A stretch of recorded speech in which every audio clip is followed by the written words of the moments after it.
Bonjour à tous et à toutes, donc je reviens vers vous pour vous parler de mon chat. Vous savez, l'enseignant. Ben oui, il est toujours là et j'apprends toujours. Donc là, il m'a appris comment on peut accorder sa confiance. Ça a pris du temps, par exemple, parce que l'être humain n'a pas toujours été très sympathique avec ce pauvre Oscar. Donc, notamment les filles, visiblement, il a l'air plus les filles lui causent plus de difficultés que les garçons, visiblement.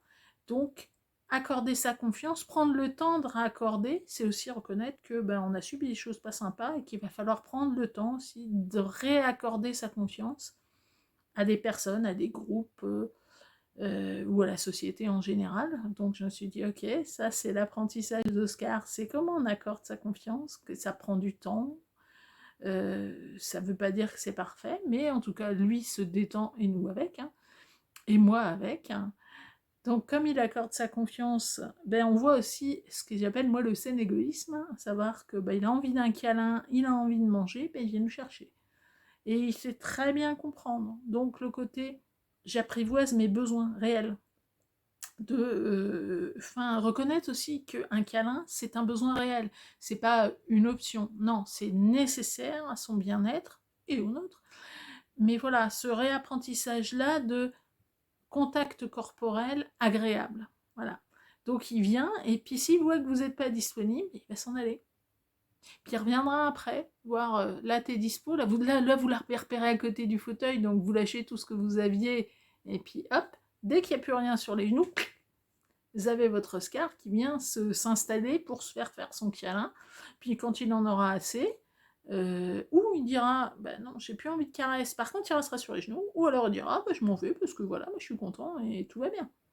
À côté de ça, maintenant il comprend que moi aussi j'ai des besoins de caresse, donc je vais venir le voir quand lui est en mode repos. Je vais venir faire mon petit câlin. Il y aura peut-être des quelques ronrons, mais en tout cas il se laissera faire. Il a compris que moi c'était nécessaire. Et j'essaie de pas l'envahir. Quand lui, je vois qu'il en a assez, je m'en vais, en disant c'est bon, j'ai eu ma dose. Donc ce sain égoïsme-là, il est important. Très important. Beaucoup plus que je ne le percevais au départ. Donc non, Oscar est un grand enseignant. Euh, il m'apprend aussi beaucoup de choses sur la honte. Donc oui, Oscar est capable de se lécher les fesses alors que nous, on est à table. Ça ne te dérange pas, il est installé dans le canapé et vas-y que je te... Et là, ça m'a fait réfléchir beaucoup sur la honte. Et c'est vrai que des fois, on fait des choses. Alors, évidemment, on va pas se lécher les fesses sur le canapé sous le nez des copains qui sont en train de manger, ça fait des ordres.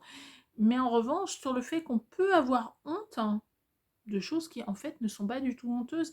Là, il y a une publicité qui passe où on en voit un, il s'éclate à chanter et à mimer sur je ne sais quelle chanson tout nu chez lui. Les enfants arrivent, il s'arrête dans son délire. Mais c'est pas une honte ça. Mais on se sent quand même honteux pour celui qui avait sens de dire ah ouais la honte le pauvre. C'est quoi la honte de s'éclater comme ça enfin. Donc il y a vraiment le regard sur soi où des fois on a honte de choses qui n'ont pas lieu d'être. Enfin, c'est pas une honte de danser. Ok, on prétend pas être Mick Jagger, mais ça nous fait plaisir. Hein, pourquoi on le fait pas? Bon, ok, nu sous les nez des enfants, ça fait des ordres. Mais sans ça, enfin, il n'y a pas de raison d'avoir honte. Hein. Donc il y a vraiment cette notion-là des besoins, de ce qui nous fait plaisir aussi. Donc voilà, il y a le côté s'exprimer, voilà, exprimer aussi les 10 besoins.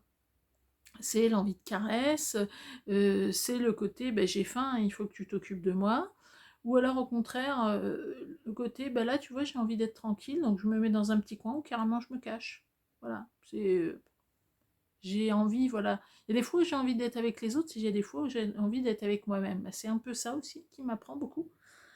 Mais c'est super, super drôle, vraiment. Donc j'apprends beaucoup avec ce chat. Observez vos animaux, voyez les comportements qui se modifient en fonction du vôtre aussi, de votre état de stress, de fatigue. Euh, donc c'est très très intéressant, très subtil, un peu comme le travail avec les enfants d'ailleurs. Hein. Voyez ce que vos enfants vous renvoient, vous aurez une bonne idée de ce que vous devez travailler pour vous. Mais de voir que cette confiance s'est mise en place, alors qu'au départ, on se disait ça allait prendre du temps, finalement ça n'a pas pris tant que ça, et de voir que on s'apprivoise, et lui et moi, donc lui, dans sa spécificité de matou à quatre pattes, voilà, avec son passif, et moi avec ma spécificité de humaine à deux pattes et ses valises. Donc c'est vraiment ce travail-là où il faut y aller en douceur, parce que ça sert à rien de forcer les choses, mais où ça se fait quand même et où il y a vraiment des moments de grâce, quoi. Où là, vous êtes installé, vous comprenez pas pourquoi, et d'un coup, vous avez le chat qui rapplique, qui a toute berzingue et qui vous saute sur les genoux, et pouf, c'est bon, je m'installe. Ok, bien. Sans d'habitude, il me tourne autour, genre de dire, bon, libère-moi de la place, ou alors j'ai envie de m'installer, est-ce que t'es... Là, il a vu qu'il n'y avait rien, hop. Donc ça prouve qu'il a été suffisamment en confiance pour le faire. Le moment aussi où juste être en présence de l'autre, même si on n'est pas nécessairement collé à l'autre, où on est juste bien parce qu'on est ensemble, même si on fait chacun une activité séparée, mais on est ensemble dans le même espace. C'est ça aussi qui est très étonnant, c'est prendre ce temps-là aussi, d'être en connexion, en communication, sans être en contact physique. C'est voilà, c'est j'ai plaisir à ta présence, et ça me suffit. Donc c'est aussi cet apprentissage-là. Donc je vais vous en reparler d'Oscar, parce que franchement c'est chouette. Et puis pour une fois que des apprentissages se font quand même dans la légèreté et dans la joie, c'est pas toujours le cas. Là, j'avoue, j'en profite. J'apprécie beaucoup. Voilà un autre apprentissage, que l'apprentissage peut se faire aussi dans la joie et pas dans le conflit et pas dans la douleur. Là, c'est vraiment plutôt quelque chose de doux et de sympathique. De temps en temps, il met une patte, genre non, c'est bon, ça me barre. Mais il a jamais sorti une griffe, rien. Rien de tout ça. Quand vraiment il a sorti les griffes, c'est qu'il avait très peur et là, il fallait vraiment, vraiment qu'il voulait s'en aller. Désolé, on allait chez le veto. Donc voilà, mais c'est tout. C'est vraiment tout. Donc c'est aussi ça, le côté je suis capable de m'exprimer sans agressivité, sans agresser l'autre, hein. Donc c'est des choses très intéressantes, très intéressantes. Donc je vous en reparlerai. À bientôt.